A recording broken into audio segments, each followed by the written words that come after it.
welcome to my YouTube channel C Sansar. This is Shivangi Mittal. I'm a chartered accountant by profession. And आज मैं आपके सामने part number 7 of our tax audit checklist की series लेकर आई हूँ। अभी तक हम लोग पार्ट नंबर 1 to 6 कवर कर चुके हैं, जिसमें हम फॉर्म नंबर 3CD, जिसमें हमारे टोटल 44 क्लॉजेस होते हैं, हम उसके 44 क्लॉजेस के अभी तक 1 से लेकर क्लॉज नंबर 29 तक कवर कर चुके हैं। सो अब बात आती है हमारे आगे के दो क्लॉजेस की, जो हम इस पार्ट में डिस्कस करने वाले हैं। इसी के साथ अगर आप चाहते हैं कि आपको लेटेस्ट अपडेट्स मिलते रहे हमारे इस चैनल के through, then please like share and subscribe our YouTube channel. So start करते हैं हम अपना डिस्कशन। सो जो लोग इस वीडियो को फर्स्ट टाइम देख रहे हैं इस रिस्पेक्टिव क्लॉज के रिस्पेक्ट में, तो पहले मैं बता देती हूँ कि हमारा जो डिस्कशन है वो किस टाइप से होगा। सबसे पहले हम लोग देखेंगे कि हमारी जो क्लॉज है उसमें क्या डिमांड कर रहा है, क्लॉज क्या पॉइंट है उसमें। उसके बाद हम देखेंगे कि हमें क्या देखना है उसमें, एंड देन डॉक्यूमेंटेशन पार्ट पर आएंगे। सो स्टार्ट करते हैं अपना discussion. Clause 30 of form 3CD। अब ये जो क्लॉज 30 है इसमें टोटल 4 पॉइंट्स आते हैं। क्लॉज नंबर 30 जो मेन पॉइंट है वो, and then 30A, 30B, 30C जो कि टाइम के साथ साथ ऐड किए गए हैं बाद में हमारी टैक्स ऑडिट जो स्टेटमेंट ऑफ पर्टिकुलर्स है फॉर्म 3CD में। अब ये जो क्लॉज नंबर 30 है, जो इसका जो मेन पॉइंट है वो ये कहता है कि details of any amount borrowed on hundi और any amount due thereon including interest on the amount borrowed repaid otherwise then through an account paid cheque. Section 69D से ये कुछ रिलेटेड पॉइंट बात करता है, जिसके बारे में हम लोग आगे देखते हैं। देन 30A पॉइंट आता है जो कि कुछ ट्रांसफर प्राइसिंग से रिलेटेड एडजस्टमेंट्स के बारे में बात करता है। देन 30B आता है जो कि ट्रांसफर प्राइसिंग से रिलेटेड ही है, इंटरेस्ट के रिस्पेक्ट में जब हम इंटरेस्ट पे करते हैं एसोसिएटेड एंटरप्राइजेस को, उसके रिस्पेक्ट में बात करते हैं। Then there comes to 30C जो कि अभी डेफर कर दिया गया है टिल 31 मार्च 2021। तो ये सेक्शन 96 से रिलेटेड है। सो अभी हम स्टार्ट करते हैं अपना जो क्लॉज 30 जो हमारा फर्स्ट पॉइंट है। जैसा कि मैंने पहले बोला, क्लॉज 30 में हमारे टोटल 4 पॉइंट्स होते हैं, तो वन बाय वन हम लोग सारे पॉइंट्स देखेंगे। अभी हम लोग अपने फर्स्ट पॉइंट के बारे में डिस्कस करते हैं। अभी जो क्लॉज 30 है ये बोलता है details of any amount borrowed on hundi और any amount due thereon including interest on the amount borrowed repaid otherwise then through an account पे चेक। सेक्शन 69D के अकॉर्डिंग आपको इसमें डिटेल्स देनी है। तो ये जो क्लॉज है ये बोल रहा है कि अगर आप हुंडी पर अमाउंट को बोरो कर रहे हो या कोई आप रिपे कर रहे हो अमाउंट को, तो अगर आप वो जो रिपेमेंट कर रहे हो या जो अमाउंट ले रहे हो वो otherwise then through an account पे चेक, मतलब बैंकिंग चैनल के थ्रू आप रूट करके नहीं ले रहे या कोई इलेक्ट्रॉनिक मोड के थ्रू आप नहीं ले रहे हो, अदरवाइज थ्रू एन अकाउंट पे चेक, मतलब या तो कैश में ले रहे हो, कैश हम एग्जांपल लेते हैं यहाँ पे, इसको कैश फॉर्म में आप उसको ले रहे हो तो आपको उसकी डिटेल्स यहाँ पे दे दी है।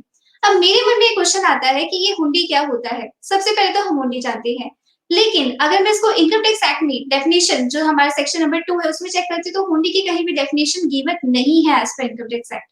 सो उसकी डेफिनेशन कहाँ पर गिवन है? उसकी डेफिनेशन आरबीआई की वेबसाइट पे है, जो कि ये लिखा है कि hundi is refer to financial instruments evolved on the Indian subcontinent used in trade and credit transactions. So basically हुंडी kind of bill of exchange है जो कि फाइनेंशियल इंस्ट्रूमेंट्स, बेसिकली जब हमारी ब्रिटिश का टाइम था तो ब्रिटिश के टाइम पे ये हुंडीज यूज की जाती थी। अगर आपको किसी को डेबिट करना है कोई अमाउंट तो हुंडीज का यूज किया जाता था, कोई बोरो करना है तो हुंडी यूज की जा सकती थी, या फिर ट्रेड ट्रांजेक्शंस लाइक जैसे गुड्स के केस में हम लोग बिल ऑफ एक्सचेंज लेते हैं उस टाइप से, तो हुंडीज का यूज किया जा सकता था। So technically, hundi is an unconditional order in writing made by a person directing another to pay a certain sum of money to a person named in the order. So for example, there is an agreement, there is a paper जहाँ पे एक person दूसरे person को ये लिखता है कि आपको ये जो इस पेपर पे जिस पर्सन का नेम लिखा है उसको आपको अमाउंट देनी है। सो बेसिकली ये हमारी हुंडी हो गई, जो ये काइंड ऑफ अनकंडीशनल ऑर्डर हो गया। Hundi is being a part of the informal system, but ये जो हुंडी का सिस्टम था ये इनफॉर्मल है and have no legal status. Hundi is legally identify नहीं की गई है, मतलब जो जैसे हमारे प्रॉमिसरी नोट्स हो गए, बिल ऑफ एक्सचेंज हो गए, ये हमारे कवर्ड है नेगोशिएबल इंस्ट्रूमेंट एक्ट में, but when it comes to hundi this is not covered in the negotiable instrument act. So hundis being a part of the informal system have no legal status and are not covered under the negotiable instrument act 1881. Though normally regarded as bill of exchange, they were more often used as equivalents of checks issued by indigenous bankers. अब hundi is basically kind of negotiable instrument ही है, bill of exchange है kind of. तो question मेरे मन में ये आया कि अगर ये इसका मतलब बिल ऑफ एक्सचेंज का अगर इसकी थोड़ी बहुत जो हमारा टेक्निकली देखें तो काइंड ऑफ वही इसकी बेसिकली इंस्ट्रूमेंट वही है, बिल ऑफ एक्सचेंज जैसा ही है, लेकिन फिर इसको नेगोशिएबल इंस्ट्रूमेंट एक्ट का पार्ट क्यों नहीं बनाया गया? Why hundis are not covered in the negotiable instrument act? Why they do not have any legal status? That is a question. So ये अगर आप देखें तो ये कुछ स्पेसिमेन है जो मैंने आरबीआई की वेबसाइट से ही लिया है। तो उसके लिए हम देखते हैं कि बिल ऑफ एक्सचेंज और हुंडी में क्या डिफरेंस होता है। So when it comes to bill of exchange, ये बेसिकली गवर्न करता है अपना नेगोशिएबल इंस्ट्रूमेंट एक्ट के थ्रू, लेकिन हुंडीज कहीं भी किसी भी एक्ट के थ्रू गवर्न नहीं होती है। Bill of exchange generally English language में लिखा जाता है, हुंडीज हिंदी में भी हो सकता है, किसी भी रीजनल लैंग्वेज में, वर्नाक्युलर लैंग्वेज में हो सकता है। बिल ऑफ एक्सचेंज हमेशा अनकंडीशनल होता है, हुंडी कंडीशनल भी हो सकती है, अनकंडीशनल भी हो सकती है। Acceptance is required in case of bill of exchange. Bill of exchange में हमारा acceptance required है और acceptance is not required in case of hundi. And bill of exchange is universally accepted. That is, it can be used all over the world, and the use of hundi is limited within India. So इसके through ही मैंने एक thesis report पढ़ी, जो report का title था an economic history of हुंडी, published in the London school of economics and political science by Marina Martin. So what she says कि ये legally recognize क्यों नहीं किए गए? So this is the reason I was searching this reason. So I thought कि मैं आपके साथ शेयर करूं कि जो हुंडी है ये बेसिकली एक पर्सन दूसरे पर्सन को दे रहा है, एंड कोई एक मेन चैनल जो बैंकिंग चैनल है या कोई भी एक जो ऑथराइज चैनल है उसके थ्रू रूट नहीं कर रहा है। अब इंडिया की पॉपुलेशन अगर आप देखो इतने मिलियंस या बिलियंस में है, तो वहां पे उस चीज को टेक्निकली आइडेंटिफाई करना कि कौन सा किस पर्सन को दिया वो बहुत ज्यादा इम्पॉसिबल है, उसको मैनेज करना बहुत इम्पॉसिबल है। प्लस इसका क्या हुआ कि जो कुछ हुंडी के केस में क्या हुआ कि कुछ ये क्रिमिनल एक्टिविटीज में इसको यूज किया जाने लगा, जैसे कि मनी लॉन्ड्रिंग, टेररिस्ट की जो फंडिंग होती है उसमें जाने लगा, या फिर पॉलिटिकल करप्शन के थ्रू होने लगा, या फिर illegal trade in body parts के थ्रू इसका यूज होने लगा। सो हुंडीज का एक एक्ट बनाया गया, ये एज पर थीसिस रिपोर्ट है, वॉट एवर आई एम जो भी अभी मैं यहाँ पे बोल रही हूँ वो एज पर थीसिस रिपोर्ट है जो कि मरीना मार्टिन ने बनाई है और ये पब्लिश की गई है the London school of economics and political science में। अब तो ये क्यों नहीं बनाया गया हुंडी का? तो hundi creates major difficulty for regulatory and law enforcement agencies. काफी दिक्कत आ रही थी क्योंकि कैसे हम आइडेंटिफाई करेंगे कि कौन से सस्पिशियस ट्रांजेक्शन है, कौन से रियल ट्रांजेक्शन है, या फिर कैसे रिकॉर्ड्स मेंटेन करेंगे, कस्टमर का बेस कैसे हम देखेंगे और हम कैसे इसको डिटरमिन करेंगे ऑपरेशन को। सो टेक्निकली हुंडी आइडेंटिफाई नहीं की गई नेगोशिएबल इंस्ट्रूमेंट एक्ट में। सो अब स्टार्ट करते हैं हम अपना सेक्शन 69D, जो कि क्या बोलता है वो हम देखते हैं। Section 69D of income tax act 1961, amount borrowed और रिपेड ऑन हुंडी। Where any amount borrowed is borrowed on a hundi from, अगर हम किसी अमाउंट को बोरो करते हैं हुंडी पर, या फिर any amount due thereon is paid repaid to, या तो बोरो किया या फिर हमने रिपे कर दिया, मतलब या तो हमने पैसा लिया हुंडी के थ्रू या फिर हमने उसको रिपे कर दिया किसी भी पर्सन को, ठीक है। Otherwise then through an account पे cheque drawn on a bank, otherwise then through an account पे चेक मतलब कैश के थ्रू हमने पे कर दिया, हमने कोई बैंकिंग चैनल को ऑप्ट नहीं किया। तो द अमाउंट्स ऑफ बोरोड और repaid shall be deemed to be the income of the person. तो जो आपने अमाउंट बोरो करी थी या जो आपने रिपे करी है वो आपकी इनकम मान ली जाएगी। Borrowing or repaying the amount afforded for the previous year in which the amount was borrowed और repaid as a case may be. So suppose your client is a company and उसने हुंडी पर amount से 10 lakh rupees बोरो किए, okay, and उसी amount को या फिर 10 lakh rupees को उसने पे कर दिया, और अगर वो जो आपकी क्लाइंट है वो हुंडी पर जो अमाउंट बोरो की गई है उसको otherwise then through an account पे चेक, मतलब या तो कैश में उसके पास ये हुंडी के थ्रू अमाउंट आया बोरो करके, या फिर कैश पेमेंट करी उस बोरोइंग अमाउंट को रिपे करने के लिए। सो इन दैट केस हम ये मान लेंगे कि जो आपकी कंपनी है, जो आपका क्लाइंट है, उसका वो जो एडिशन हो जाएगा उसकी इनकम में, हम इसका एडिशन मान लेंगे उसकी इनकम में। तो ये लिखा है as per section 69D, the amounts of borrowed or repaid shall be deemed to be the income of the person, provided if in any case any amount borrowed on a hundi has been deemed under the provisions of this section To be the income of any person, such person shall not be liable to be assessed again in respect of such amount under the provisions of the section on repayment of such amount. So इसका मतलब है कि अगर आप किसी भी time पे किसी भी प्रीवियस ईयर में उसको इनकम मान लेते हैं तो उसके अगले सालों में कभी भी वो इनकम को आपका असेसमेंट नहीं होगा उस पर्टिकुलर ट्रांजेक्शन की रिस्पेक्ट में। अब स्टार्ट करते हैं हम अपना clause number 30। Details of any amount borrowed on hundi और any amount due thereon including interest on the amount borrowed repaid otherwise then through an account पे चेक। सेक्शन 69D मतलब हुंडी पे आपने बोरो किया अमाउंट या फिर उसको रिपे किया otherwise then through an account पे चेक मतलब कैश के थ्रू, तो आपको उसकी डिटेल्स यहाँ पे डालनी है। अब इसमें आपको क्या क्या देखना है, whether a complete list of borrowings on hundi and its repayment including interest by the cessee has been obtained। तो आपको देखना है कि जो भी आपने लिस्ट ऑफ बोरोइंग्स है हुंडी पर ये आपको लिस्ट ऑब्टेन करनी है। इसके लिए आप मैनेजमेंट रिप्रेजेंटेशन लेटर ले सकते हो। इसके बाद whether the loan balances confirmation has been obtain, loan के जो बैलेंसेस हैं उनको आपको कंफर्म करना है रिस्पेक्टिव पार्टी से जिससे अमाउंट बोरो किया गया है जिसको हम रिपे कर रहे हैं। Also check the bank book and the bank statement. Next is whether the evidence of acceptance or repayment through an account pay check has been obtained। क्या जिस तरीके से पेमेंट की गई है वो उसका आपको एविडेंस लेना है।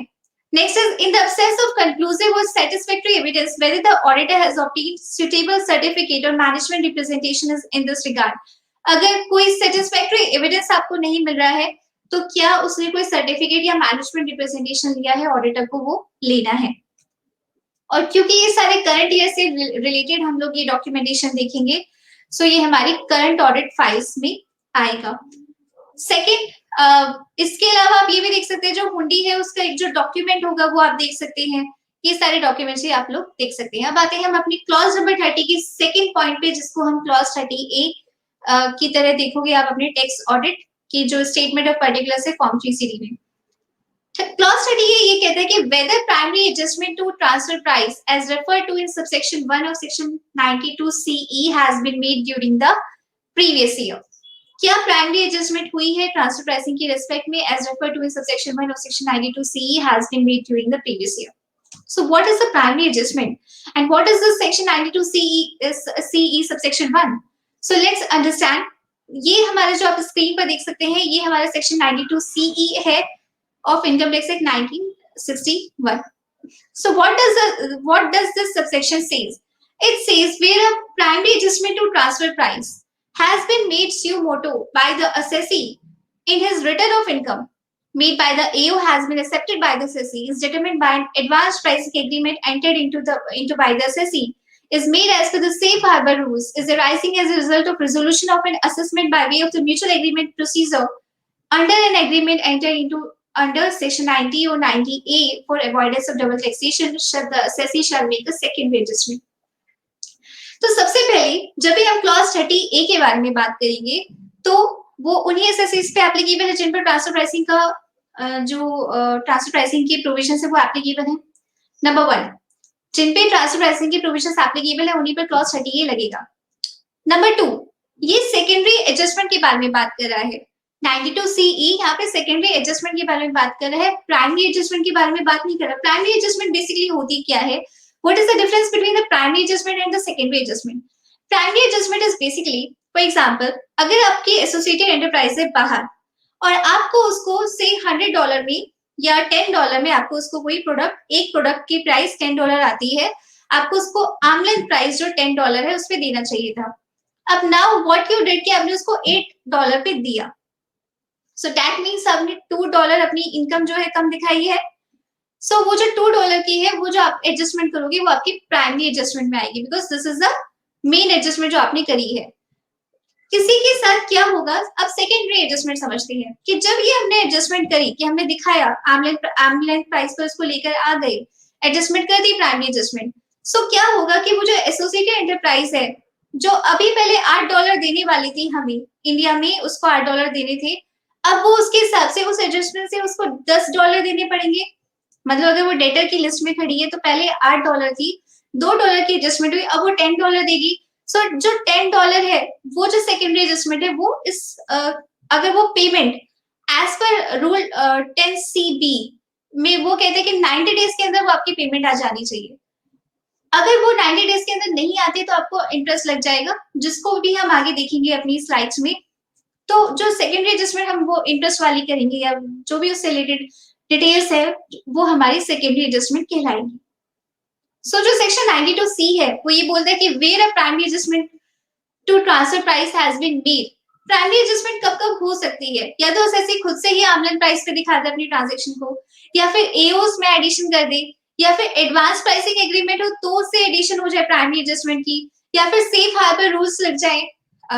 मैं इनका डिटेल में नहीं कर सकते because this is really a concept, so हम उनके डिटेल में नहीं जा रहे हैं, बट यस 30A जो क्लॉज 30 है वो उन्हीं असेसेस के रिस्पेक्ट में लगेगा जहां पर हमारी ट्रांसफर प्राइसिंग के प्रोविजंस एप्लीकेबल हैं, और is arising as a result of resolution of an assessment by way of the mutual agreement procedure under an agreement entered into under section 90 or 90A for avoidance of double taxation। अगर ये हमने primary adjustment कर दी तो assessee को secondary adjustment करनी है, but इसकी condition भी है, प्रोवाइसो ऐड किया गया है। The amount of primary adjustment made in any previous year does not exceed 1 crore rupees। अब ये जो 92C का जो सबसेक्शन 1 है, अगर उस जो हमने प्राइमरी एडजस्टमेंट करी है उसके अमाउंट 1 करोड़ रुपए से एक्सीड नहीं कर रही है, देन दैट इज फाइन, तब हम क्लॉज 30A में ये हम नहीं 92C का नहीं लेंगे, हम तब हम सेकेंडरी एडजस्टमेंट नहीं करेंगे। Next is the primary adjustment is made in respect of an assessment year commencing on और before 1st day of April 2016। ये बोलता है कि 1 अप्रैल 2016 के बाद ही होना चाहिए बिकॉज तभी ये सेक्शन आया था, तो वो तो है ही, क्योंकि अभी हम फाइनेंशियल 90-20 की बात कर रहे हैं, सो इस पे नहीं जाएंगे, बट यस जो प्राइमरी एडजस्टमेंट है उसके अमाउंट 1 करोड़ से एक्सीड होनी चाहिए, तो ही आपका ये जो सेकेंडरी एडजस्टमेंट है ये वाला हम कंसिडर करेंगे। अब जो सेक्शन 92C है, सीई है of the income tax act 1961, तो ये कहता है कि due to the primary adjustment की वजह से if there is an increase in the total income or a reduction in the loss of the assessee, या तो प्राइमरी एडजस्टमेंट जब करी, जब हमने आमले प्राइस पे लेकर आए, जब हम $8 से $10 पे लेकर आए, तो क्या होगा, उससे जो असेसी है उसकी या तो इनकम इंक्रीज होगी या फिर रिडक्शन हो जाएगा लॉस में रिडक्शन हुआ मतलब इनकम में इंक्रीमेंट ही हुआ एक तरीके से। द एडजस्टमेंट जो हमने एडजस्टमेंट करी between the difference between the arm length price and the actual transaction price, like in this case जो एडजस्टमेंट कितने की थी, $2 की थी, जो अभी हमने एग्जांपल लिया, is regarded as excess money available with the associated enterprise. So जो जबकि मैंने बोला कि जो हमारी बाहर की एंटिटी है उसपे $2 हमारा एक्सेस मनी होगा and is to be repatriated to India within the prescribed time, वो उसको एसोसिएटेड एंटरप्राइज को जो हमारी बाहर एंटिटी है उसको हमें रिपैट्रिएट करना पड़ेगा, उसको हमें देना पड़ेगा वो $2 भी जो एक्सेस अमाउंट आया है। Where the excess money is not repatriated to India, जहां पे वो जो एक्सेस मनी है वो उसे वापस नहीं करती है इंडिया में within the prescribe time, it is deemed to be as an advance to the associated enterprise. तो हम ये मान लेंगे कि वो हमने एज एन एडवांस दिया है ए को, एसोसिएट एंटरप्राइज को, and interest is to be computed on such advance in the prescribe manner as a secondary adjustment, and हम इंटरेस्ट कंप्यूट करेंगे उस एडवांस पर प्रेस्क्राइब मैनर पे। अब ये प्रेस्क्राइब मैनर कहाँ पे मेंशन है, रूल 10 CB में मेंशन है, जो कि ये बोलता है कि rule 10 CB provides for a time limit of 90 days for repatriation of the excess money। वो ये बोलता है कि जो आपका एक्सेस मनी है वो 90 डेज के अंदर आ जाना चाहिए। अब ये 90 डेज कहाँ से कैलकुलेट होंगे, अगर आपने खुद से करी है तो जो due date of filing of return of income है अंडर सेक्शन 139(1), वहां से हमारी प्राइमरी एडजस्टमेंट की जो 90 डेज है तब तक वो आ जाना चाहिए। Next is where primary adjustment made by the AO, अगर एओ कर रहा है तो date of order of AO or the applied authority as the case में भी जब वो ऑर्डर आया अपने पास तब वो 90 डेज का होगा। तो इस टाइप से हमारे कुछ डेट्स दे रखे हैं कि 90 डेज कब तक कवर होंगे, कितनी टाइम लिमिट है, कौन से डेट से हम 90 डेज लेनी है। सो इसके लिए आप कौन सा रूल रेफर कर सकते हो, रूल 10CB। अब रूल 10CB जो है फर्दर प्रोवाइड करती है for the rate of interest. अभी हमें पता चला कि उसको इंटरेस्ट पे करना है, ए का हम मान लेंगे कि जो है एसोसिएट एंटरप्राइजेस को जो है हम एडवांस दिया है और उसका इंटरेस्ट भी बनता है। तो जो रूल 10CB है further provides for the rate of interest on excess money which is not repatriated within the time limit. अब रूल 10CB ही आपको इंटरेस्ट की अमाउंट बताता है। वो क्या बोलता है कि way the international transaction is denominated in Indian rupees, अगर इंटरनेशनल ट्रांजैक्शन जो हुई है वो इंडियन रुपीज में हुई है, the rate of interest will be the 1 year marginal cost of lending of a fund lending rate of State Bank of India as on 1st April of the relevant previous year plus 325 basis point. तो ये बोल रहा है कि जहां पे international transaction आपकी Indian rupees में है, तो जो हमारा रेट ऑफ इंटरेस्ट होगा वो होगा 1 year marginal cost of funding lending rate of state bank of India. SBI का आप 1 अप्रैल को जाओगे उसका लेंडिंग रेट लोगे एंड प्लस 325 बेसिस पॉइंट मतलब प्लस 3.25% आप उसमें ऐड करोगे, so that would be your interest amount. And in case अगर वो फॉरेन करेंसी में है international transaction, the rate of interest shall be the 6 month London interbank offered LIBOR का जो आप रेट लोगे 6 मंथ्स का as on 30 September of the relevant previous year plus 300 basis points. Secondary adjustments are applicable only in respect of transfer pricing adjustment relating to international transactions। ये जो secondary adjustments की हम बात कर रहे हैं, जो हम clause 30A में secondary adjustments की बात कर रहे हैं, वो only international transactions के respect में है। अगर आपको पता हो तो transfer pricing specified domestic transactions के भी केस में भी होता है, लेकिन यहाँ पे हमारा जो है स्पेसिफाइड डोमेस्टिक ट्रांजेक्शंस पे हम नहीं जाएंगे, ये सिर्फ इंटरनेशनल ट्रांजेक्शंस के रिस्पेक्ट में है and not in respect of domestic transfer pricing adjustments. अब बात आती है हमारा क्लॉज 30A में। अब हम इसको पढ़ते हैं कि हमें क्या क्या मेंशन करना है। Whether primary adjustment to transfer price as referred to in subsection 1 of section 92CE has been made during the previous year। क्या आपने कुछ एडजस्टमेंट करी है इसको सेक्शन 92CE कि आपने खुद से अपना एडजस्टमेंट कर दिया या फिर एओ ने कर दिया या फिर एडवांस प्राइसिंग एग्रीमेंट या फिर सेफ हार्बर रूल है, जो भी रिस्पेक्टिव क्लॉज है उसके रिस्पेक्ट में आपने करी है। अगर करी है तो आपको आगे बढ़ना है, नहीं करी है तो फिर नो करके आगे निकल जाना है। अगर करी है इफ यस तो please furnish the following details. आपको क्या क्या डिटेल्स फर्निश करनी है। Under which clause of subsection 1 of section 92CE primary adjustment is made. कौन से क्लॉज में वो जो एडजस्टमेंट की गई है। जैसा कि 92CE में हमने देखा कि करीब 5 क्लॉज आते हैं, तो कौन से क्लॉज में वो हमने जो है एडजस्टमेंट करी है। Next is amount in rupees of primary adjustment. Primary adjustment की अमाउंट कितनी है, कितने अमाउंट की हमने प्राइमरी एडजस्टमेंट करी है। इसमें आपको क्या क्या देखना है कि whether the primary transfer pricing adjustment are in relation to the international transaction or in respect of specified domestic transactions। आपको ये देखना है कि जो प्राइमरी ट्रांसफर प्राइसिंग एडजस्टमेंट की गई है वो या तो इंटरनेशनल ट्रांजैक्शन के रिस्पेक्ट में है या फिर स्पेसिफाइड डोमेस्टिक ट्रांजैक्शन के रिस्पेक्ट में है, क्योंकि जो सेक्शन 92CE है वो स्पेसिफाइड डोमेस्टिक ट्रांजैक्शंस के रिस्पेक्ट में नहीं लगता है। सो वो नहीं लगता है, इसके लिए आपको देखना पड़ेगा कि वो जो प्राइमरी एडजस्टमेंट हुई है वो सच में किस ट्रांजैक्शन के रिस्पेक्ट में हुई है।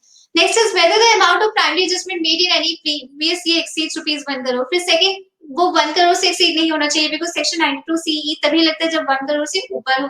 सेकेंडरी एडजस्टमेंट की बात कर रहे हैं वो, अगर 1 करोड़ के नीचे है तो हमें सेकेंडरी एडजस्टमेंट नहीं करनी है, right. Next is whether a certificate from the assessee as to what transfer pricing adjustment has been made in return of income filed during the previous year has been obtained। अब क्या आपने SSC से कोई certificate receive किया किसी transfer pricing adjustment का जो कि रिटर्न ऑफ इनकम फाइल हुई है, क्योंकि हो सकता है कि टीबी ऑडिट कोई और सीए कर रहा हो और स्टैट्यूटरी ऑडिट या टैक्स ऑडिट है वो कोई और सीए कर रहा हो, तो उसके लिए उसके अकॉर्डिंग उसके कुछ सर्टिफिकेट्स होंगे तो वो आपको रिस्पेक्ट में आपको लेनी है। Next is whether any advance pricing agreement was entered into during the previous year. क्या कोई आपके पास एडवांस प्राइसिंग एग्रीमेंट है तो वो भी आपको देखना है। नेक्स्ट इज अभी जैसे अगर हम एडवांस प्राइसिंग एग्रीमेंट की बात करते हैं तो ये परमानेंट फाइल बन जाती है हमारे पास और बाकी जो है वो हमारा करंट ईयर फाइल में ही आएगा। Next is whether any transfer pricing adjustment was made or confirmed in an assessment order appellate authority order pass during the previous year. क्या कोई टीपी की एडजस्टमेंट हुई है एज बाय एओ, तो आपको देखना है। Next is whether any agreement has been arrived at under a mutual agreement procedure during the previous year. क्या कोई एग्रीमेंट आया म्यूचुअल एग्रीमेंट प्रोसीजर पे, तो वो आपको देखना है। बेसिकली सेक्शन 92CE में जितने भी आपको पॉइंट्स दे रखे हैं तो उससे रिलेटेड आपको डॉक्यूमेंट्स चेक करने हैं, अगर है तो डेफिनेटली आपको उसके आगे अपनी जो ऑडिट है उसको कैरी फॉरवर्ड करना है, अगर नहीं है तो देन आपको आगे उसके अकॉर्डिंगली काम करना है। नेक्स्ट इज थर्ड पॉइंट आता है इसमें ही whether the excess money available with the AE associated enterprises required to be repatriated to India as per the provisions of subsection 2 of section 92CE। क्या उसे repatriate करना है as per subsection 2 of section 92CE? If yes, whether the excess money has been repatriated within the prescribed time limit। whether the excess money आपको देखना है कि क्या वो prescribed time limit जो कि 90 days की है तब तक वो repatriate हुआ या नहीं हुआ, ये आपको चेक करना है। अगर नहीं हुआ तो क्या जो imputed interest income है on such excess money which has not been repatriated within the prescribed time, तो उसके लिए क्या देखना पड़ेगा आपको, सर्टिफिकेट्स देखने पड़ेंगे एसबीआई लिबोर इंटरेस्ट रेट का, and the computation of the imputed interest income has been obtained from taxpayer. Next is whether correctness of such calculation of interest on the basis of certificates regarding the SBI or LIBOR rate plus the incremental interest as per rule 10 CB has been verified. आपको सबसे पहले rate of interest verify करना है. Next is whether the amount imputed till the end of the previous year has been furnished, आपको वो amount भी mention करना है. This is in case the interest up to the date of filing of the tax audit report is given, whether a breakup of the amount of interest imputed till end of the relevant previous year and for the period post the end of the relevant previous year ending with the date of the filing tax audit report has been provided, whether the interest income arising from primary adjustment made in earlier year has been furnished by the taxpayer to the tax auditor, and the information pertaining to such primary adjustment in respect of interest income which is chargeable under section 92CE subsection 2 has been verified and reported. तो basically अगर जो tax payer है उसने कोई primary adjustment पहले पिछले साल में करी है तो उसको वो टैक्स ऑडिटर को अपनी डिटेल्स बतानी है, एंड अगर उसको देखना है कि वो उसकी रिस्पेक्ट में मतलब जो सबसेक्शन 2 सेक्शन 92C बेसिकली बोलता है कि आपको इंटरेस्ट इनकम लगेगा एज पर रूल 10CB, इस टाइप से वो सेक्शन बोलता है, तो उसको आपको वेरीफाई करना है. अब आते हैं हम अपना क्लॉज 30B जो कि हमारा बेसिकली क्लॉज 30 का थर्ड पॉइंट है. उसके बाद क्लॉज 30C पर आएंगे. क्लॉज 30B पे जाते हैं जो कि कहता है कि whether the assessee has incurred expenditure during the previous year by way of interest or of similar nature exceeding 1 crore rupees as referred to in subsection 1 of section 94B. क्या जो assessee है उसने कोई expenditure किया है previous year में by way of interest और similar nature, interest pay कर रहा है वो exceeding 1 crore rupees as referred to in subsection 1 of section 94B. So इसके लिए सबसे पहले हम देखेंगे कि हमारा सबसेक्शन 1 ऑफ सेक्शन 94B क्या कहता है. So when I go to the section 94B, subsection 1 वो बोलता है limitation on interest deduction in certain cases. कुछ जो limitation है interest deduction में कुछ cases में, तो वो हम देखते हैं. Section 94B ये बोलता है कि notwithstanding anything contained in this act, चाहे कुछ भी इस एक्ट में कुछ भी लिखा हो, लेकिन हमें ये सेक्शन 94B प्रिवेल करना है. Where an Indian company or a permanent establishment of a foreign company in India being the borrower, अगर कोई इंडियन कंपनी है या फिर कोई मतलब बेसिकली जो आपका क्लाइंट है या फिर कोई परमानेंट एस्टैब्लिशमेंट है फॉरेन कंपनी का इंडिया में और वो बोरोअर है, उसने मतलब बाहर की एंटिटी से अमाउंट बोरो किया है, लोन लिया है basically, incurs any expenditure by way of interest or of similar nature. अब जब लोन लिया है तो उसको इंटरेस्ट भी पे करना होगा अपनी एसोसिएट एंटरप्राइज को, एक्सीडिंग रुपीज 1 crore. अब मतलब कि अगर वो जो लोन लिया है उस पर अगर वो इंटरेस्ट पे कर रहा है, वो जो इंटरेस्ट की अमाउंट है अगर वो 1 crore से एक्सीड करती है तो which is deductible in computing income chargeable under the head PGBP, जो कि ऑब्वियसली इंटरेस्ट इनकम को वो पीजीबीपी से एडजस्ट करेगा इन रिस्पेक्ट ऑफ एनी डेब्ट issued by a non resident being an associate enterprise of such borrower. The interest shall not be deductible in computation of income under the said head to the extent that it arises from excess interest as specified in subsection 2. तो basically ये क्या कहता है कि अगर आपकी कोई Indian company है या फिर कोई परमानेंट एस्टैब्लिशमेंट है किसी फॉरेन कंपनी का और वो लोन लेती है अपनी फॉरेन कंपनी से जो बाहर कंपनी है उससे, एंड अब क्योंकि उसने लोन लिया है तो वो ऑब्वियसली इंटरेस्ट भी पे कर रही होगी, और अगर उस इंटरेस्ट का अमाउंट 1 crore रुपीज से एक्सीड करता है तो और क्योंकि वो जो पीजीबीपी से एडजस्ट हो रहा होगा तो हमें सबसेक्शन 2 के थ्रू उसका देखना होगा कि उतना ही हम इंटरेस्ट अलाउ करेंगे जितना हमारा सबसेक्शन 2 में बोलता है. अब जब मैं सबसेक्शन 2 में जाती हूँ तो वो ये बोलता है कि for the purpose of subsection 1 the excess interest shall mean an amount of total interest paid or payable in excess of 30% of earning before interest, taxes, depreciation and amortization of the borrower in the previous year, or interest paid or payable to associated enterprises for that previous year whichever is less. So आपको अगर आप 1 crore से ऊपर का interest pay कर रहे हो अपनी एसोसिएट एंटरप्राइज को in respect of your loan which you have borrowed from your associate enterprise, then you have to check the excess interest amount. And what is the excess interest amount कि जो आप interest pay कर रहे हो, ठीक है, minus करना है आपको उसमें 30% of your earning before interest, taxes, depreciation, amortisation, जो आपका पिछले साल में आपका earning before interest, taxes, depreciation, amortisation को लेस करके उसका जो 30% आया, या तो वो या फिर जो आप उस प्रीवियस ईयर में जितना आप इंटरेस्ट पे कर रहे हो, विच एवर इज लेस, जो होगा वो आपका एक्सेस इंटरेस्ट का अमाउंट आ जाएगा। तो अब 30B पे देखते हैं कि वो क्या बोल रहा है कि whether the assessee has incurred expenditure during the previous year by way of interest or of similar nature exceeding 1 crore rupees as referred to in subsection 1 of section 94B। क्या आपका जो असेसी है उसने कोई एक्सपेंडिचर इंकर किया है by way of interest और similar nature जो कि 1 करोड़ से एक्सीड करता हो as refer to subsection 1 of section 94B।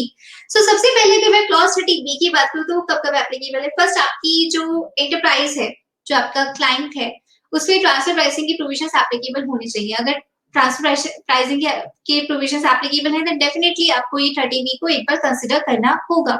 अगर नहीं है तो फिर आपको नहीं करना, तो आप आगे बढ़ सकते हैं, क्लॉज आगे के चेक कर सकते हैं। नंबर 2, अगर आपको ट्रांसफर प्राइसिंग की प्रोविजंस एप्लीकेबल है तो आपको ये देखना है कि क्या उसने, आपकी जो एंटिटी है, उसने लोन लिया है अपने एसोसिएट एंटरप्राइज से। अगर लोन लिया है देन आपको ये देखना है कि क्या जो वो इंटरेस्ट पे कर रहा है लोन पे, क्या वो 1 करोड़ से एक्सीड कर रहा है। सो अगर 1 करोड़ से एक्सीड कर रहा है तो ही आप पे क्लॉज 30B लगेगा, अदरवाइज नहीं लगेगा। तो आपको ये देखना है कि क्या इंटरेस्ट एक्सपेंडिचर जो इंकर हुआ है वो एक्सीड कर रहा है 1 करोड़ से। अगर हो रहा है तो आपको रिपोर्ट करना है accordingly part B of the clause में। अब क्लॉज 30B ये बोलते हैं कि if yes please furnish the following details. Amount in rupees of expenditure by way of interest or of similar nature incur, कि कितना आप एक्सपेंडिचर कर रहे हो, whether details of expenditure by way of interest or of similar nature that needs to be provided in this sub clause has been verified. आपको वो verify करना है कितना आप एक्सपेंडिचर कर रहे हो in respect of the interest that you are paying to your associate enterprise. Next is earning before interest tax depreciation amortisation during the previous year whether while computing the EBITDA, मतलब earning before interest tax depreciation and amortisation.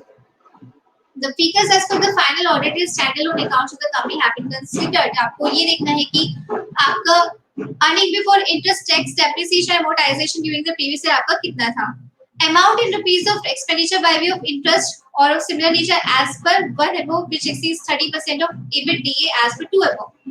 So basically आपको क्या करना है कि जितना आप amount पे कर रहे हो, सबसे पहले तो फर्स्ट पॉइंट में आपको देखना है कि आप कितना अमाउंट एक्सपेंडिचर इंकर कर रहे हो।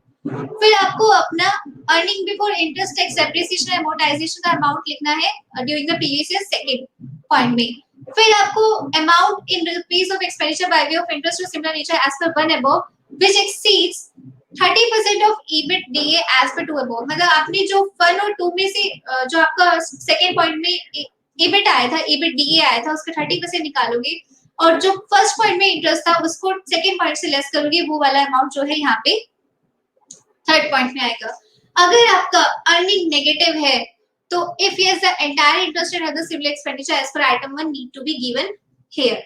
अगर वो आपका नेगेटिव है तो जो आप एंटायर इंटरेस्ट या सिमिलर एक्सपेंडिचर कर रहे हो आइटम पॉइंट नंबर 1 में जो आपका अमाउंट है वही आप पॉइंट नंबर 3 में डाल देंगे। Next is details of interest expenditure brought forward as per section 4 और सेक्शन 94B। आपको देखना है कि whether brought forward excess interest has been disallowed in earlier years. हो सकता है कि बेसिकली आपका इंटरेस्ट डिसअलाउ हो रहा है, अगर आपका 1 करोड़ से एक्सीड हो रहा है और आपका एक्सेस इंटरेस्ट में आता है तो ये बेसिकली आपका इंटरेस्ट डिसअलाउ हो रहा है for that previous year.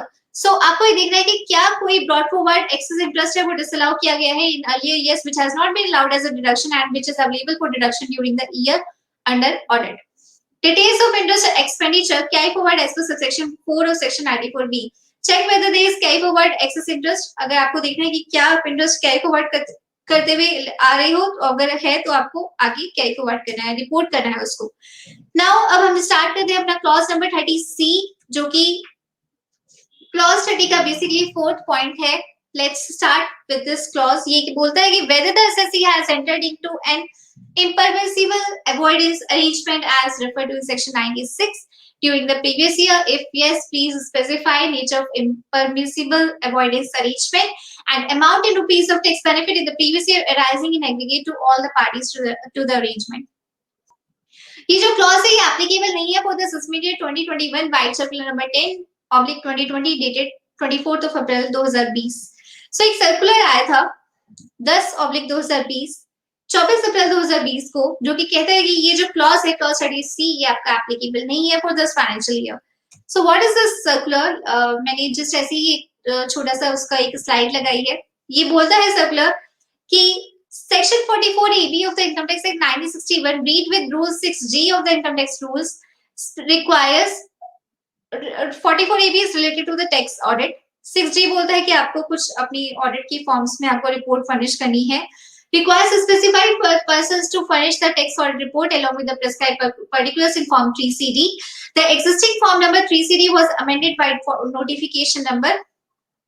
This is this. However, the reporting under clause 30C and 44 of the tax audit report was kept in abeyance till 31st March 2019 by circular number, which was subsequently extended to 31 March 2020.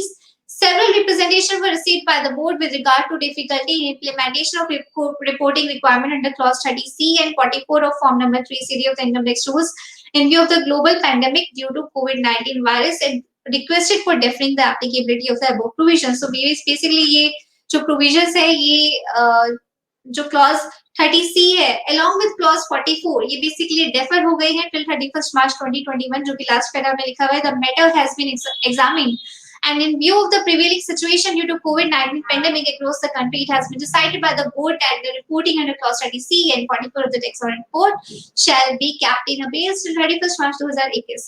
So 2021 तक 31st March 2021 तक ये जो हमारा है clause इसका हमें requirement नहीं करना है, इसको हमें डिस्क्लोज नहीं करना है। सो अब हम स्टार्ट करते हैं अपना clause number 31 of form 3CD। अभी तक हमने क्लॉज 30 किया है जिसमें हमारे 4 पॉइंट थे। जो फर्स्ट पॉइंट था वो रिलेटेड था सेक्शन 69D जिसमें हमने प्रॉपर हुंडी के बारे में जाना। नेक्स्ट आता है हमारा 30A जिसमें हमने ट्रांसफर प्राइसिंग के बारे में जाना। 92CE सेकेंडरी एडजस्टमेंट्स के बारे में था। फिर आता है हमारा 30B जिसमें हमने इंटरेस्ट रिलेटेड जाना। अगर आप किसी एसोसिएटेड एंटरप्राइजेस से आप लोन लेते हो एंड देन आप इंटरेस्ट पे कर रहे हो मोर देन 1 करोड़ तो एक्सेस इंटरेस्ट आपका डिसअलाउ हो जाता है और आप उसको कैरी फॉरवर्ड कर सकते हो। नेक्स्ट आता है हमारा 30C जो कि इम्परमिसिबल अवॉइडेंस अरेंजमेंट के बारे में बात करता है जो कि आपको 31 मार्च 2020 तक कैप्ट इन अबेंस रखा गया है, अबेंस में रखा गया है। अब नाउ हम स्टार्ट करते हैं clause 31 of form 3CD। This is one of those clause जो कि बहुत ज्यादा बड़ा है और इसमें टोटल 9 पॉइंट्स आते हैं। So this clause 31A 31B फिर B के भी आगे पार्ट से BA BB BC BD and then CDE।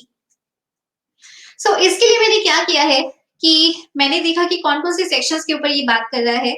तो अगर सेक्शन देखो तो क्लॉज 31A बात करते हैं 269 SS के ऊपर। क्लॉज 31B बात करते हैं 269 SS के ऊपर। BA BB BC BD 269 ST के ऊपर बात करते हैं। CD क्लॉज 269 T के बारे में बात करता है। This is one of that clause, this is one of those clause जो कि बहुत ज्यादा क्वेरीज होती हैं जिसकी एंड एक काइंड ऑफ कंफ्यूजन है कि किस तरीके से होगा, क्या कहीं ना बहुत सारी क्वेरीज होती हैं। तो उसके लिए मैंने कोशिश करी है कि हम इसको पूरा कवर करें अच्छे से। So let's start with our clause number 31 जिसमें हमारे टोटल 9 पॉइंट्स हैं। तो बेसिकली हमें ये पता है कि अगर हम 31 क्लॉज की बात कर रहे हैं सो देयर आर 3 सेक्शंस जिनके बारे में हम लोग डिस्कस करने वाले हैं, 269 SS, ST एंड T।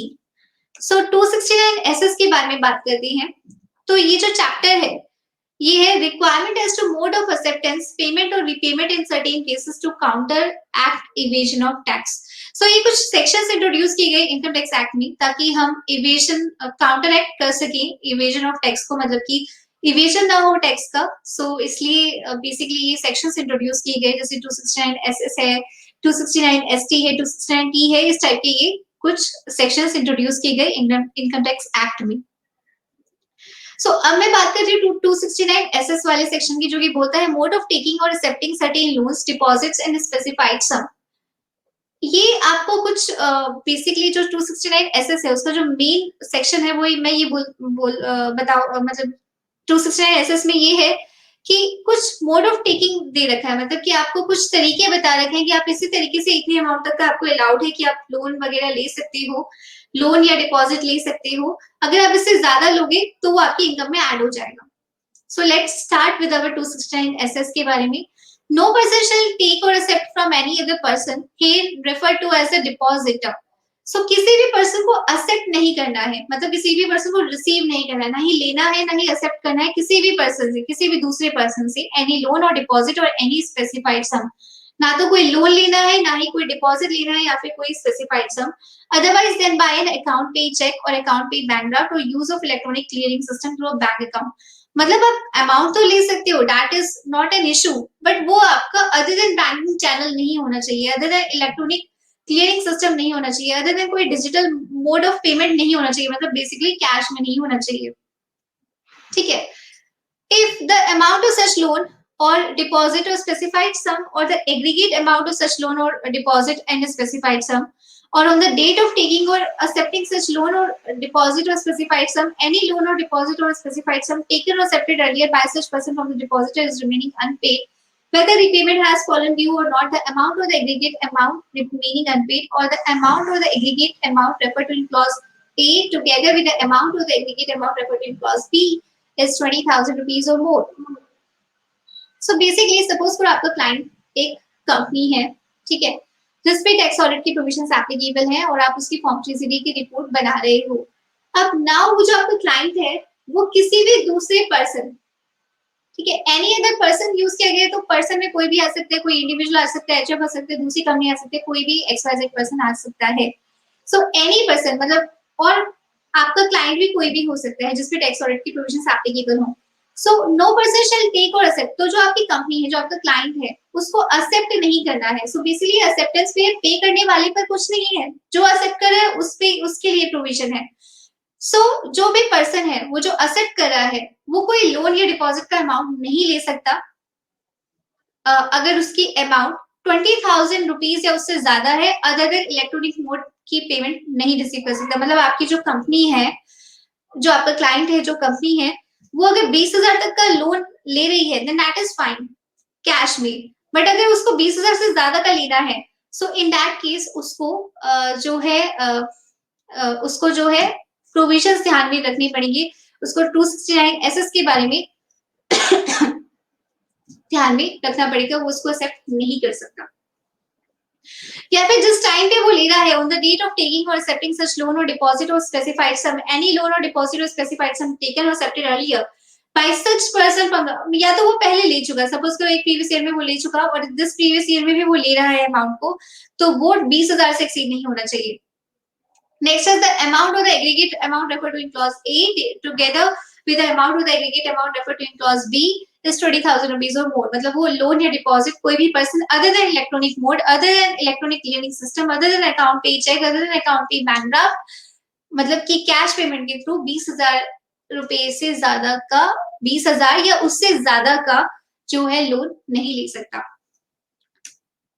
लेकिन इसमें आपको 43 जो हमारा जो 10,000 का कैश वाला लिमिट है, जो 40A3 है, उसके बारे में भी जो जो सेक्शन है हमारा जो कैश पेमेंट वाला बोलता है, उसके बारे में भी आपको ध्यान में रखना होगा। Next is provided that the provision of the section shall not apply to any loan or deposit or specified sum taken or accepted from, or any loan or deposit or specified sum taken or accepted by। Provided ये जो provision है ये किस पे applicable नहीं होंगे, government पे applicable नहीं होंगे, बैंकिंग कंपनी पे एप्लीकेबल नहीं होंगे, कोई कॉर्पोरेशन जो कि central state or provincial act में एस्टैब्लिश की गई है, सेंट्रल या स्टेट एक्ट में एस्टैब्लिश की गई है, उस पे एप्लीकेबल नहीं होंगे, किसी गवर्नमेंट कंपनी पर एप्लीकेबल नहीं होंगे, such as institution, association of body or class of institution, association of bodies which the central government may for reasons to be recorded in writing notify in this behalf of in the official gazette।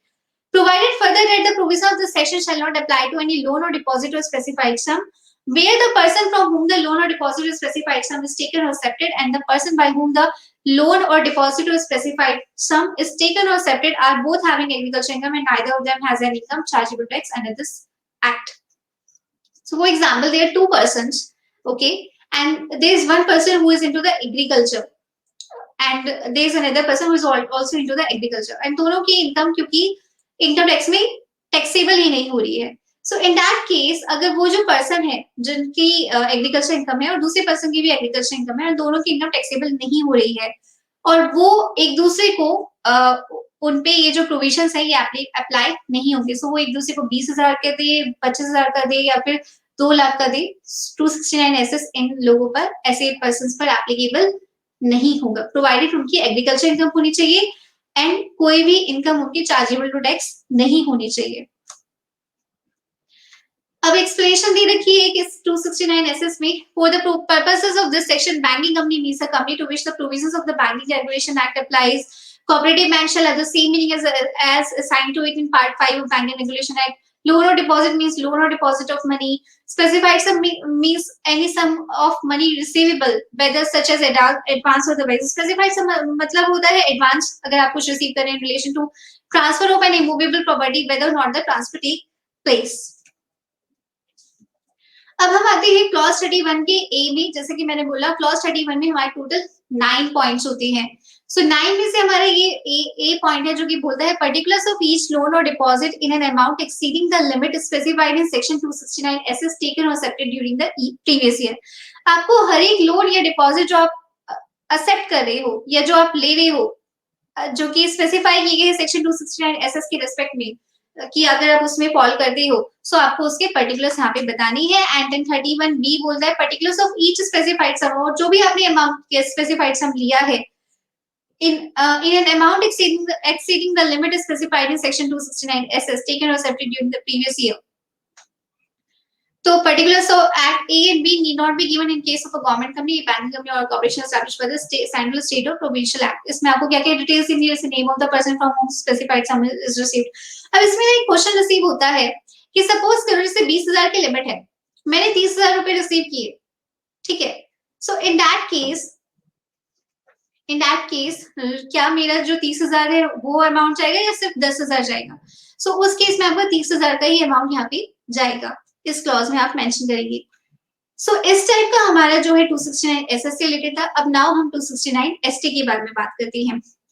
Mode of undertaking transactions, आपका किस type की transactions आप कर सकते हो. No person shall receive an amount of 2 lakh rupees or more in aggregate from a person in a day or in respect of a single transaction or in respect of transaction relating to one event or occasion from a person otherwise than by an account pay check or an account pay bank draft or use of electronic clearing system through a bank account or through any such other electronic mode as may be prescribed. कोई भी person जो है receive, अब यहाँ पे again receiver पर ही है, जो पे कर रहा है उस पर कुछ भी नहीं है प्रोविजन. 269 एसटी रिसीवर पर है, तो नो पर्सन शैल रिसीव. आप एज ए पर्सन रिसीव नहीं कर सकते कितना, कोई भी amount 2 lakh rupees or more, अगर वो otherwise than by an account भेजेगा. अगर बैंक में रिसीव कर रहे हो तो क्या रिसीव कर सकते हो 2 लाख रुपए या उससे ज्यादा? द आंसर इज यस, आप बैंक में रिसीव कर सकते हो. कोई भी इलेक्ट्रॉनिक मोड है, कोई भी डिजिटल पेमेंट मोड है अगर आपका पेमेंट रिसीव करने का, देन यस आप कर सकते हो. बट क्या आप कैश में रिसीव कर सकते हो? The answer is no. As per section 269 ST you cannot receive the amount of rupees 2 lakh or more. एक 2 लाख और मोर ये किस किस रिस्पेक्ट में देखनी है? इन aggregate from a person in day, एक पर्सन से एक दिन में आप 2 लाख रुपए या उससे ज्यादा आप रिसीव नहीं कर सकते.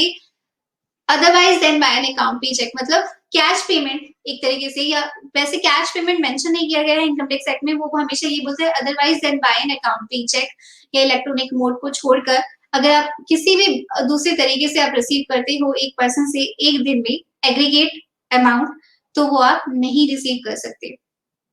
Next is in respect of a single transaction. अगर आपकी कोई सिंगल ट्रांजैक्शन है, what do you mean by the single transaction? Single transaction basically क्या होती है? Single transaction is something, suppose करो आप कोई बेसिकली से आप कोई प्लांट एंड मशीनरी परचेज करते हैं एंड उसकी वैल्यू है 3 lakh rupees.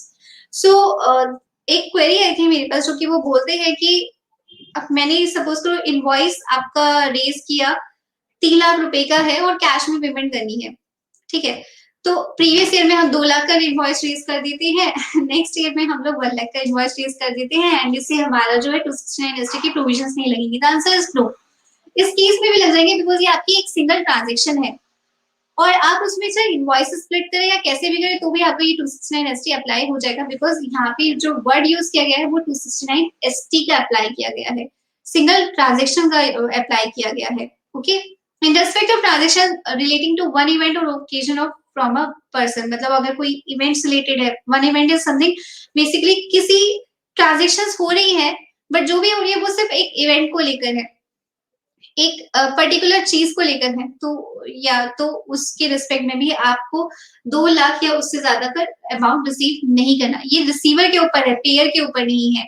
Otherwise than by an account पे चेक और अकाउंट पे बैंक ड्राफ्ट, मतलब अगर आप बैंक में रिसीव करें तो हो सकता है द आंसर इज यस, तब तो सब ठीक है. लेकिन अगर आप अलग से otherwise than by an account पे चेक या इलेक्ट्रॉनिक मोड अगर आप कर रहे हो तो वो ठीक नहीं है एज पर सेक्शन 269 ST, वो अलाउड नहीं है। Provided at the provision of this section shall not apply to, ये जो प्रोविजंस है ये किस पे अप्लाई नहीं है। अगर आपको रिसिप्ट, अगर आपको कोई क्लाइंट है जिसपे ये 269 ST अगर वो रिसीव करता है बैंक, गवर्नमेंट कंपनी से या फिर बैंक से, तो फिर आप पे ये 269 ST की प्रोविजंस अप्लाई नहीं होंगे। या फिर कोई सेंट्रल गवर्नमेंट कंपनी है या स्टेट गवर्नमेंट है तो उनपे आपके अप्लाई नहीं होंगे। नेक्स्ट आता है इसी के सिमिलर जो 269 ST है उसमें कुछ पॉइंट्स दे रखे हैं जो कि आपको उसके अकॉर्डिंग उसमें डिटेल्स मेंशन करनी है। नेक्स्ट आता है हमारा section 269 T of income tax act 1961, mode of repayment of certain loans और deposits. So no branch of a banking company or a cooperative bank and no other company or a cooperative society and no firm or other person shall repay any loan or deposit made with it or any specified advance received by it otherwise than by an account paycheck or account pay bank draft drawn in the name of the person who has made the loan or deposit or paid the specified advance or by use of electronic clearing system through a bank account or through such other electronic mode as may be prescribed। तो कोई भी जो banking company है या cooperative bank है या फिर कोई भी कंपनी है एंड नो अदर कंपनी और कोऑपरेटिव सोसाइटी नो फर्म और अदर पर्सन शैल रिपे। तो बेसिकली ये बोलता है कि अगर आप लोन लेते हो और अगर आपको उसका रीपेमेंट करना है तो वो जो रीपेमेंट है वो आपका otherwise than by an account पे चेक नहीं होना चाहिए। If the amount of loan or deposit is specified in advance together with the interest if any payable thereon, the aggregate of the amount of the loan or deposit held by such person with the branch of the banking company or cooperative bank or as the case may be the other company or cooperative society or the firm or the person or the other person either in his own name or jointly with any other person on the date of such repayment together with the interest if any payable on such loan or deposits or the aggregate of the amount of the specified advances received by such person either in his own name or jointly with any other person is on the date of such repayment together with the interest if any payable on such specified advances is 20,000 rupees or more। अगर 20,000 या उससे ज्यादा का है तो आप loan का repayment otherwise than by an account पे चेक या फिर otherwise than by electronic mode, मतलब बेसिकली कैश में आप पेमेंट नहीं कर सकते हो, रीपेमेंट नहीं कर सकते हो। Provided it where the repayment is by a branch of a banking company or a cooperative society, such repayment may also be made by crediting the amount of such loan or deposit to the same bank account or the current account with such branch of the person to whom such loan has to be repaid। ये provision किस पे apply नहीं होंगे, government पे नहीं होंगे, banking company corporation established by the central state or provincial act any government company या फिर such other institution association or body or class of institution association or bodies which the central government may for reasons to be recorded in writing notify in this behalf in the official gazette। अभी हमारी last slide है जहाँ पे हमें देखना है कि हम क्या क्या देखेंगे इसमें। तो बेसिकली जो सेक्शन 269 SS है जो कि लोन और डिपॉजिट्स के बारे में बात करता है कि आप लोन और डिपॉजिट एक्सेप्ट नहीं कर सकते, नहीं ले सकते 20,000 रुपीज और मोर से। 269 ST बात करते हैं 2 लाख या उससे ऊपर की ट्रांजेक्शन नहीं हो सकती है। 269 D बात करता है कि आप लोन का जो रिपेमेंट है 20,000 या उससे ऊपर आप payment otherwise than by an account पे चेक या इलेक्ट्रॉनिक मोड के थ्रू नहीं कर सकते। So what are the details that you have to check. Check whether there are new acceptance or repayment of any loan deposit and any transaction of a specified sum during the year under consideration। आपको देखना है कि क्या कोई आपने accept किया है, क्या कोई रिपेमेंट ऑफ लोन हुआ है, क्या कोई डिपॉजिट हुआ है, स्पेसिफाइड सम मतलब कोई एडवांस हमने रिसीव किया है during the previous year under consideration, whether the complete list of borrowings and repayment as emphasised under section 269 SS T and ST has been obtained from this। आपको complete list of borrowings लेनी है या list of basically जो आप repayment कर रहे हैं loans और डिपॉजिट की आपको लिस्ट लेनी है, वो आपको एसएससी से लेनी है एंड देन उसके लिए आपको मैनेजमेंट रिप्रेजेंटेशन लेटर्स भी लेना होगा। Next is whether advance against property received or repaid during the year has been checked from the fixed assets or investment or stock in trade advance related ledgers. अभी जैसे specified सम की अगर हम बात करते हैं तो अगर आप एडवांस रिसीव कर रहे हो किसी प्रॉपर्टी के रिस्पेक्ट में तो आपको वो फिक्स्ड असेट से भी चेक करना होगा कि वो फिक्स्ड असेट के रिस्पेक्ट में है भी यानी उसकी एडजस्टमेंट्स हुई हैं यानी वो सब आपको चेक करना होगा। Next is check whether the assessee has received an amount of rupees 2 lakh or more in aggregate from a person in a day or in respect of a single transaction or in regard to one event or occasion from a person in violation of the provisions of section 269 ST if yes report accordingly। आपको ये देखना होगा कि 2 लाख या उससे ज्यादा की आपने 269 ST के जो प्रोविजंस है वो अप्लाई हो रहे हैं यानी जहाँ पे वो 2 लाख या उससे ज्यादा की in aggregate in one day from a person and then there is कि आपका एक सिंगल ट्रांजेक्शन नहीं होना चाहिए या फिर one occasion one event से रिलेटेड नहीं होना चाहिए। सो वो सब आपको चेक करना होगा एज पर क्लॉज 13 2021 और ये जो आपकी चीजें होंगी ये आपका करंट ईयर फाइल से रिलेटेड होगा। बेसिकली अगर आप मैनेजमेंट रिप्रेजेंटेशन लेटर ले रहे हो तो आपका करंट ईयर फाइल है। अगर आप बोरिंग से रिपेमेंट आपको करंट ईयर फाइल में देखना होगा, आपको उसके डॉक्यूमेंट चेक करने होंगे कि वेदर उसके रिस्पेक्ट में कोई एग्रीमेंट है या नहीं, वो सब आपको चेक करना होगा। और 2 लाख या उससे ऊपर की जो भी ट्रांजेक्शन है वो आपको करंट ईयर फाइल में आपको देखना होगा। आपको ये भी देखना होगा whether loan confirmation from parties of secured or unsecured loan obtained or not. आपको लोन की कंफर्मेशन लेनी होगी, चाहे सिक्योर्ड है या अनसिक्योर्ड है, पार्टी से लेनी होगी। Whether auditor has suitably commented in his report. आपको ये देखना होगा कि आपको सुटेबली रिपोर्ट करना होगा about non availability of evidences. अगर आप एविडेंस आपको नहीं मिल रहे हैं और अपनी कोई सर्कमस्टेंसेस आपको मतलब कुछ सिचुएशन है तो आपको प्रॉपर बेसिकली रिपोर्ट में मेंशन करना होगा। Or suggested comment as per guidance note एक बार लिखा हुआ है, it is not possible for me या us to verify whether the receipts or payments have been accepted or made otherwise that an account पे cheque or an account पे bank draft is necessary evidence is not in the position of the assessee. So this is all for today. I hope you really enjoyed this video. So these are the two clauses जो हमने discuss की, clause 30 and 31। अभी हमें clause 44 तक जाना है। आगे के clauses जो है बहुत छोटे-छोटे हैं, so they are not that much lengthy। सिर्फ जो clause 30 या 31 था वही बहुत ज्यादा लेंदी होती हैं, बाकी तो जो clauses हैं वो थोड़े से ज्यादा लेंदी नहीं होती हैं। So if you really like this video, then please like, share, and subscribe our YouTube channel। अगर आपको if you have any queries, then please write down your queries on the comment section। और आप email ID पे भी अपनी queries send कर सकते हैं। And अगर आपका कोई भी बेसिकली अगर आपको ये वीडियो अच्छी लगी तो प्लीज इसको शेयर कीजिए ताकि जिसको भी जरूरी है वो उस तक ये वीडियो पहुंच सके। जिसको भी जिस रेस्पेक्टिव क्लास में जाना है वो उसका डिस्क्रिप्शन चेक कर सकता है, उसकी डिटेल उसको डिस्क्रिप्शन में मिल जाएगा उसके वीडियो के नीचे। So this is all for today. Have a great day. I am Shivangi Mittal. So keep liking and sharing our YouTube channel. Thank you.